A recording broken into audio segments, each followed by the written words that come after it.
Welcome back everyone, and today's video we're going to be learning more Extinction Ark lore through the eyes of the One Who Waits. Make sure you stay tuned to the end to find out the true identity of this protagonist. You made it! I knew you would, but it's still exciting to see the pieces fall into place. Welcome home! Home. Yet another intangible human concept. Some non-sentient species take up residence in a single location for shelter, hibernation, or to raise their young. Yet none of them grow psychologically attached to a place in the same way humans do. A house, a home, a planet. That's why this is so important. That's why the system exists as it does. There were other designs, backups if you will, but the system was the first choice. Humanity needs its home, and it's up to you to build it. So I hope you brought your hammer, and some friends, and weapons, and friends that can be weapons. You're going to need a lot of things. Basically, this home is, well, it's what you call a fixer-upper. The city has been empty for so long, far longer than it was full, yet its prime was truly wondrous. Short-lived though it was, a city built by the hands of man under the guidance of something higher. Its towers sparkled, machines filled its streets, and its people harvested miracles from the rivers of violet that flowed beneath its skin. It was a marvel. The pinnacle of technological advancement on this planet. It is here where the system was born and the prototype was forged around it. But those Halicon days are gone. Now all it offers you is some small protection against the shadows that lurk outside its walls, and even that will prove fleeting. Make use of its skeleton, but do not rely on it. The shadows are seeping through its shield and a different threat stalks within. As you find your planet legs within these ruins, take heed of its ghosts. Wraiths of shining metal wander its halls on a hunt that will never end. They used to be the city's protectors, but they have grown feral. Without their leash, to them, all are trespassers. All must be destroyed. I tried to speak to them, to prepare for your fall. I thought my voice might be soothing, familiar, that it would stir some long-forgotten instinct, locked deep within their code. But their ears were deaf to me. They only listen to each other now. Not even the system can reach them, and neither you nor I can subdue them. There was one of your kind who could reforge them. Perhaps you can too. It is the only way you'll have their aid. The dangers within these walls are feeble compared to what lies beyond them. A realm of shadows infected by a violet poison. Once that poison was thought to be gold. In some ways it still is. When refined and in small doses, it can do incredible things. But the line is thin. When it's crossed, these violent fingers seize mind and body in unbreakable grip. Then it spreads and spreads until all living things lie within its clutches, just as they are in the barren garden. But before you brave that deadly frontier, I have a promise to keep. I said I'll tell you your name. Not the one you call yourself, or the one the system gave you.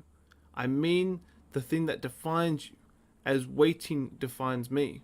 A name that explains who you really are.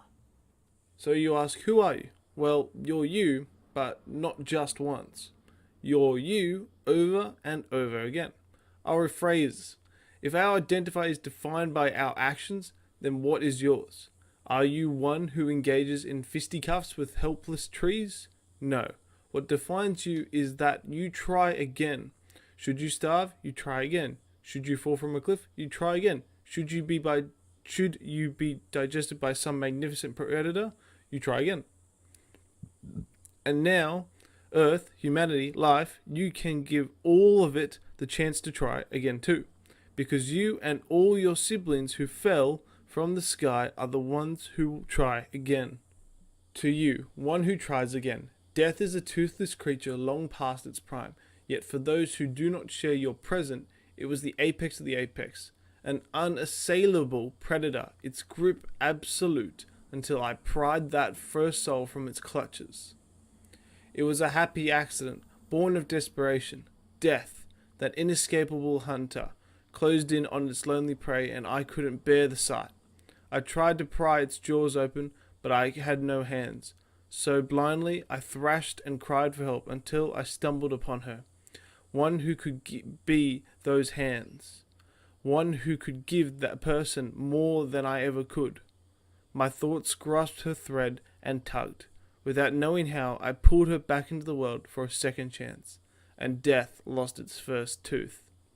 In experimentation, consistency is important. Repetition, patterns, causality, those are the tools that build results. Even where death is concerned, one successful trial was not a cure. The circumstances could have been more specific. Impossible to replicate even for the same subject. So, that first time, 1 second chance for just one soul was all I could promise. Yet in orbit, I had subjects beyond counting. So I tested. Endlessly I tested. So many trials, so many failures, but out of them rose another success. Then an entire generation of them. Then at last, you. I don't know how to look at it. Centuries, millennia, time was especially murky for me then. But I still remember all the souls death claimed, the ones that faded before I could reach them. Even when I tried and tried, I could not make them whole again. No matter the effort, no matter the desire. You could say I went through a lot of trouble for you. I sacrificed, tested, and studied all for you, all so that you could experience death, learn from it, and carry that knowledge with you into another life. That is my greatest gift to you, the critical piece in my strategy.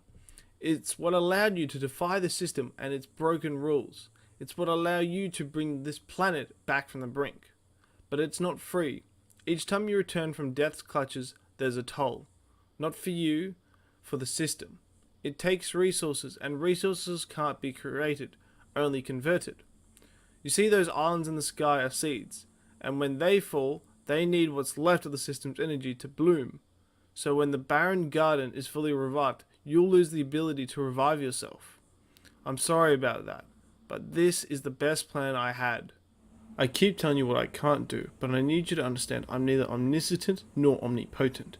Despite the moniker, I'm not a god. None of us are. Homo Deus is just what humans called us. It's hardly as glamorous as it sounds. Sometimes it feels like I'm watching the universe from behind a pane of glass, all alone in a tiny room. It's cramped, sterile, cold. A bit shit, really. So I don't like that title. That doesn't feel like a godhead. Not that I wanted that anyway. Some of my elders might have, I suppose. Maybe they have had a different experience. I'll never know. I didn't have the chance to ask them. I am by far the most junior of us, but the rest of my kind can do even less than I. They cannot touch minds or leave slivers of thought. They rely on flawed proxies to oversee the grand system they created, for they can no longer manage it themselves. It is not that they are weak, not at all. It is their power that nurtures the seeds that orbit our home, each one drawing strength from a member of our number. Yes, the power they have, but nothing to guard it. Their identity, their sense of self, have decayed and crumbled. Only I can speak for us. I, the youngest, the weakest, and the last. How could one such as my elders decay like they did? I once asked the same question, but no longer. No one told me the answer. I have simply felt it as I wait, bearing down on me bit by bit. Think, how much have you ever seen at once? Were you able to process it all? To take in every little detail? Now imagine doing that for 2 such images. Now 100, 1,000, 10,000, 1,000,000. All that knowledge, all that information flows into us. It's what let my elders build the system. It's what let me grant you your name, One Who Tries Again. And it's what lets me speak to you now. Yet inevitability, our minds crumble beneath the weight of all that truth, and our souls, they turn to smoke. While my elders have lost themselves, I still cling to my own mind and my own heart. As much as both have changed, they are still mine. But my grip will not hold forever. There's so much to see, so much to calculate and account for. While I speak to you, I measure the probabilities of our conversation alters, and I observe another one of your kin, so on and so on, ad infinitum, without pause, without rest. There is no quiet for me anymore. No peaceful silence. I never valued it like I should have. But how could I have seen that? I knew so little then. I don't know when I'll follow those who came before me. My calculations concerning my mind are inherently flawed. I only know that it's inevitable. Until then, one who tries again, I'll help you and all who share your name in the battles ahead. Yes, it will come to battle. It must. That enemy, the one who wants to see your kind fade away, like the Neanderthal, will not surrender. Like me, I cannot fight it directly. It acts through proxies and avatars. Some of those used to have wills of their own, but now they are slaves to violet poison. And that courses through their veins. Now they are shadows of what they once were. Others were always shadows, cast by the violet poison itself. They were born within it and rose from its depths. For the truth is, it's more than just a poison. It's alive, and it's the enemy. It was never normal, always extraordinary, always an enigma. The uses for it were beyond counting. Harder than tungsten, more versatile than copper. In the right form, it's able to generate electricity and produce radiation were unrivaled.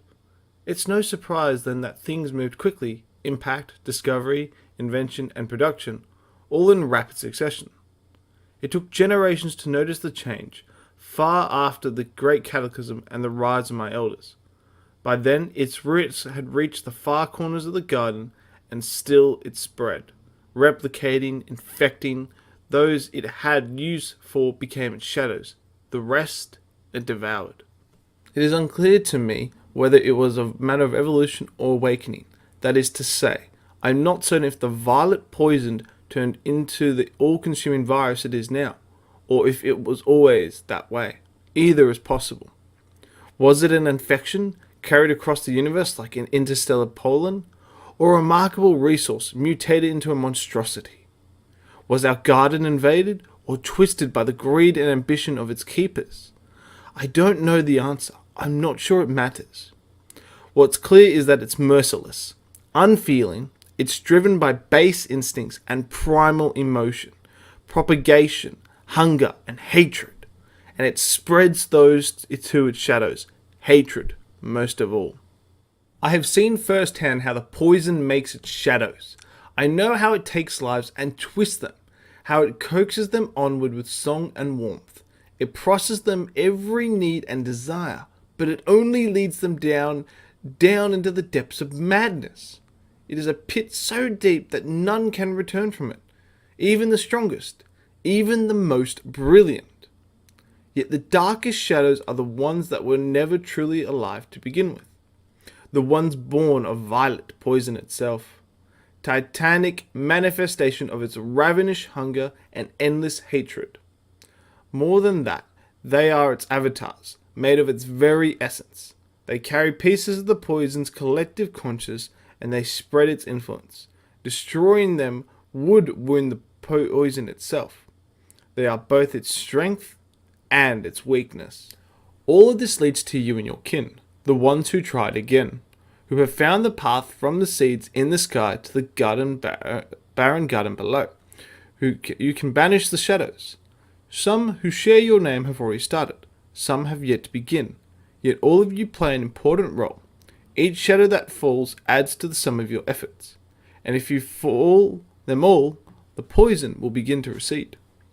Then, when the seeds of life at last return home, they can purge what's left of it. That's what they were meant to do. So keep trying, just for a little longer. Try and try again, just as you always have, until the seeds are planted and our garden world blooms once more. Then, at last, you will have tried enough. There is one that stands taller than all the others. He is the deepest, darkest shadow, a void so overwhelming that he can snuff out even the brightest of lights. Yet this also makes him the most vital. Messages to the lesser shadows flow through him. It's his power that holds them together. He is the central pillar of the poison's strength and influence, a nerve track, without which his lesser brethren would be lost. Should he fall, they would fall with him. And as powerful as he is, he has felt his own mortality before, when his blood seeped from the scars that linger on his chest. He can fall, and you can be the one to pull him down. Before you can expel this darkest of shadows, you'll have to hunt him down. For one so large, he hides quite well. It's vexing. I dislike it. If you search for him blindly, you may search forever. So instead, call him to you. Use the voice of his lieutenants and call out his name. Then he may appear before you with all his wrath and fury. Then you'll have your chance. But to speak with the voice of his lieutenants, you must take their hearts, or if you can, take their minds, and pit their strength against his. However you do it, they are the key. You must begin with them. First among his lieutenants is the titan wreathed in green, the lord of the forest. Ever growing, ever consuming, the forest is both its kingdom and its body. Bones of wood sprout flesh of moss and leaves, and fingers made of vines reach out for the throats of its enemies. It is the eldest of the trio, having started from a tiny weed, but grows ever taller as it assimilates the grooves of its verdant realm. Even its body is chopped to bits, it will eventually regrow. So as long as it is the forest, there will always be a lord. That is, until you sever it from its master. Second among his lieutenants is the white giant of wind and rime, the Lord of Winter. It rules over the land of snow, but its breath is more frigid than any of the other storms that howl across its domain. All who feel it turn to ice, frozen and unmoving. A feral creature, it's more ravenous than the others, more beast-like. It's happy to tear and shred with fangs and claws, or impale its prey on spears of ice. To stalk, to kill, this desire consumes it, and it will follow that creed until there is no prey left to devour. Find its lair, turn the hunt upon the hunter, and let the long winter thaw. Third among his lieutenants is the soaring Leviathan, the lord of sand and sky. It floats high above its desert kingdom, gliding on the waves of the heat that rise up from the sand. Always its flock surrounds it, feeding off its scraps and ready to defend it in a fevered frenzy. Though the last of the trio, it's hardly the least of them. It's so massive and it flies so high that it fears no danger, defended only by its flock and the lightning that arcs unbidden from its body. Yet if something were to rise above it, perhaps then it may, no doubt. Find wings of your own, call it down from the clouds, and lay it low. With the hearts or minds of his three lieutenants in hand, you must travel across the waste and walk the forbidden plains. Into the heart of the barren garden is where you'll find his power is strongest, but he will show himself nowhere else. He has no reason to step down from his throne. Yet in this place, if you call him with the voices of lessers, then he will come, with all the might and hatred of the violet poison from which he was born. He will answer your call. The King of Shadows, the King of Death. Do not summon him recklessly. Before you challenge him, you'll need to prepare. As it happens, this is the one thing I can help you with. The King of Shadow looms over all, but no obstacle is insurmountable. No foe is immortal. You only need the right circumstances, the right tools, the right weapon. I did promise you a gift, didn't I? This is its nature. It's a weapon of heroes that was built to battle the shadow, wielded by few and forged by one. Its smith's soul may have faded, but his legacy is yours to carry on. So as long as you can claim it. However, I have made one slight alteration. When it was first conceived, it took 4 seats of hands to wield this weapon's property. Now a single pilot can use it with ease. One warrior controlling the power of 4 souls. Look for my sign, and I can give you the keys to its construction. Yet take care in gathering them. The shadows can sense my influence upon them, and they will draw peril to their side, as it always has. So fight as heroes did, and you should succeed. Their strength will be yours, they're yours and mine, together as one. When at last the king has fallen from his throne of shadow forever, never to claim it again, the key will be yours. The key to the garden and all life within its walls. The key of Gaia. With that key you may call down the seeds from the sky, where at last they can take root, at last they can grow. After waiting for so long, our garden will bloom once more. This is the final thing I wait for. The first moment of spring, that first blossoming flower. I have waited so long to see it. So long, an eternity. I hope I can't wait that long. If I can just hang on until that moment, then whenever my long rest may come, it will be a peaceful one. When the seeds are planted, others may yet awaken to join you. While I waited, they slept, dreaming of green fields, flowing rivers, and clear blue skies. a dream of a perfect garden, a dream of Earth that we are making reality, you and I. I don't dream myself, I see, I predict, and I calculate. Dreams are a distortion of reality, memories, hopes, and fears twisted into a painting that defies logic. They are not accurate or useful at all, and yet there is some part of me that yearns for them, just as I yearn to see the sunrise. When the sleepers awaken, I would very much like to watch one real sunrise with all of us together. That would be worth waiting for. The number of sleepers is few compared to the souls who faded. I told you about them, the ones I lost to death before I could overcome it. Even when I tried to create exact copies of them, the memories wouldn't take. All I could mold were lifeless shells, empty statues of flesh. At least death is a natural end. They didn't suffer when they found the void, not like him. He who thought up down was up, and descended a ladder into madness.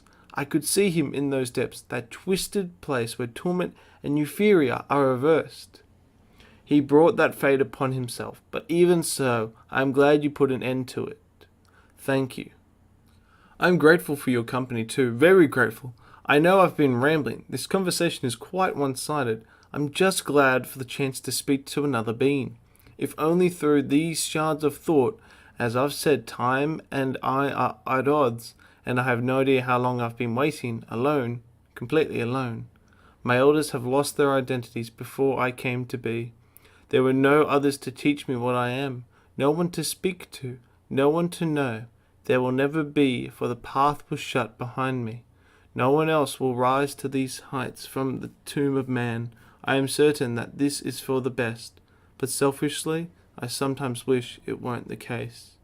I hope these shards of thought are useful to you, but even if they aren't, remember what I said. None of you are truly in this alone. Those who came before you, the first to escape the system, are all lending you their strength, not just through their great weapon, but through their deeds that paved the path you walk. Learn from them. Surpass them if you can. They are counting on you, as I am, as is every bit of life on this garden world. Though the task is daunting, don't be too afraid of making mistakes. They did too, after all. But I treasure them anyway. In fact, some of those mistakes and imperfections are what I treasure the most. That's the only thing I really fear about the long rest that awaits me. Losing those memories. Losing them. Sometime in the midst of all your trying, success will seem so impossibly far away. Miles, leagues, light years. You'll begin to think you've tried all you can. There's no new angle to take, no more strength you have to give. That house you built, that companion you lost, and the progress you made. Now it's all gone. What's the point? Why keep trying? In those moments when you fall into that deepest, darkest pit inside yourself, try to remember that someone believes in you. Someone wants to prop you up. And as dark as it gets, know that there will be another sunrise. For you, for the sleepers, and for Earth. I will wait as long as I can, in the hopes that I may see it with you. But even if I cannot, then I'll hope you'll enjoy it for me, because it's bound to be even more beautiful than the last. Thank you for watching. I hope you learnt a lot more about the Ark lore. In regards to who the character was, that was actually Helena, after she ascended in the tomb. So with that all being said, I'm going to see you in the next one. Take care.